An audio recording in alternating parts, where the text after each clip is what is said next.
ഞാൻ നിഷിത സുരേഷ്. വിശദമായ വാർത്തകളിലേക്ക്. സംസ്ഥാന സർക്കാർ ധനപ്രതിസന്ധിയെ രാഷ്ട്രീയ വിഷയമായി അവതരിപ്പിക്കുകയാണെന്ന് CMP സംസ്ഥാന സെക്രട്ടറി CP ജോൺ. ധനപ്രതിസന്ധി പരിഹരിക്കാൻ കൂടുതൽ കടമെടുക്കുക എന്നതാണ് സർക്കാർ നയമെന്നും എന്നാൽ കേരളത്തിന്റെ കടങ്ങൾ എഴുതിത്തള്ളാൻ കേന്ദ്രം തയ്യാറാകണമെന്നാണ് CMP ആവശ്യപ്പെടുന്നതെന്നും അദ്ദേഹം വാർത്താ സമ്മേളനത്തിൽ പറഞ്ഞു. കേരളത്തിന്റെ കടങ്ങൾ എഴുതിത്തള്ളണം, അല്ലാതെ കടമെടുക്കാൻ അനുവദിക്കണമെന്നല്ല.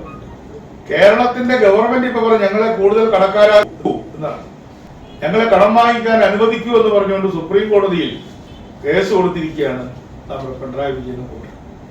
പക്ഷെ CMPയുടെ പാർട്ടി കോൺഗ്രസ് ചർച്ച ചെയ്തതാണ്. ഞങ്ങൾ പറയുന്നത് ഞങ്ങളെ കടമുക്തരാക്കൂ എന്നാണ്. പിണറായി പറയുന്നത് ഞങ്ങളെ കൂടുതൽ കടക്കാരാക്കൂ എന്നാണ്. ഇത്രയും റവന്യൂ എക്സ്പെൻഡിച്ചർ നടത്തി വൻതോതില് നമ്മുടെ GDPയുടെ ഏതാണ്ട് 40% കടമുണ്ട്. ഇപ്പോ വലിയ കടമാണ്, ടോക്സിക് ഡെറ്റ്, അപകടകരമായ കടമാണ്. ആ കടം എഴുതിത്തള്ളാൻ കേന്ദ്രം തയ്യാറാവണം. അപ്പൊ ഞങ്ങൾ അവരും തമ്മിൽ ചെറിയ വ്യത്യാസമേ ഉള്ളൂ. കേരളത്തെ കൂടുതൽ കടക്കാരാക്കൂ എന്ന് പിണറായി, കേരളത്തെ കടവിമുക്തമാക്കൂ എന്ന് CMP പറയും.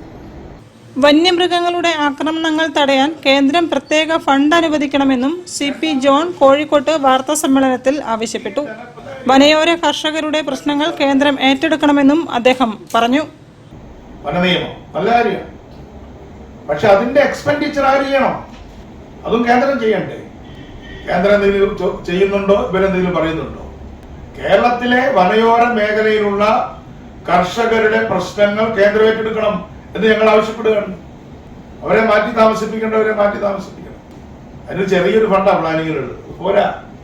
ഞങ്ങളുടെ അഭിപ്രായത്തിൽ ഒരാള് ആന ചവിട്ടി വീട്ടിനകത്ത് കയറിയാകും 1 കോടി രൂപയെങ്കിലും അവർക്ക് കൊടുക്കണ്ടേ ആ കുടുംബത്തിന്?